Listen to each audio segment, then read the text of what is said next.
Tonight, Northern Virginia school leaders are challenging the Department of Education's plans to cut off their federal funds. Yeah, late Friday, the Trump administration said it would freeze or cut funding after 5 school districts rejected a demand that they change their restroom and locker room policies. The superintendent of Virginia's largest school district spoke with Northern Virginia Bureau Chief Carey about why she does not fear a funding cut.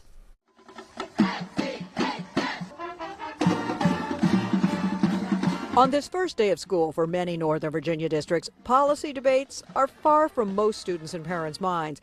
But the leaders of 5 school systems are confronting a looming challenge. On Friday, Fairfax, Loudoun, Prince William, Arlington, and Alexandria all informed the U.S. Department of Education they will not comply with an order to change their policies to require students to use the restroom or locker room that matches their sex at birth. Instead, they'll continue to permit students to use the facilities that match their gender identity. The Trump administration says that policy violates Title IX, which bars sex discrimination. FCPS Superintendent Michelle Reed explaining why they are holding firm. Fairfax County Public Schools is going to remain a safe, supportive, and inclusive learning environment for all of our students, including our transgender and gender-expansive students. But in letters to the Department of Education, the school districts also say their policies are supported by current law and legal precedent. The Education Department firing back, writing in a statement, the agency will commence administrative proceedings to effect the suspension or termination of federal financial assistance to these divisions.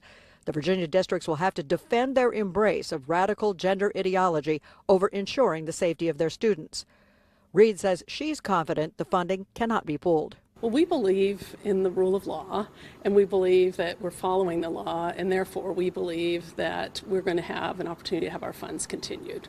But a loss of federal funding is exactly why some parents have urged the Northern Virginia school districts to reverse course. If we lose that money, it'll affect our most vulnerable students, our Title I students. So we're talking about our ELL learners, our newly migrated immigrants, as well as just lower socioeconomic people, and that's not fair.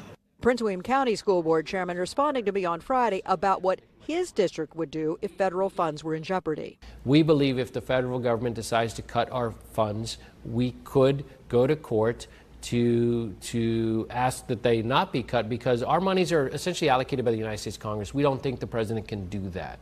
We don't think an agency can do that. Reed and Lateef also say their representatives have asked the Department of Education for more information and for a chance to discuss the dispute. We've contacted the Department of Education today asking for more details about the funding cut, but have not yet heard back.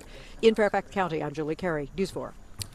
Virginia Senators Tim Kaine and Mark Warner also issued a statement today that reads in part, the Trump administration destroyed the federal Department of Education and forced out an exceptional president at the University of Virginia. Now it wants to punish high-performing, award-winning school districts in Northern Virginia. You can't have a strong economy without strong schools.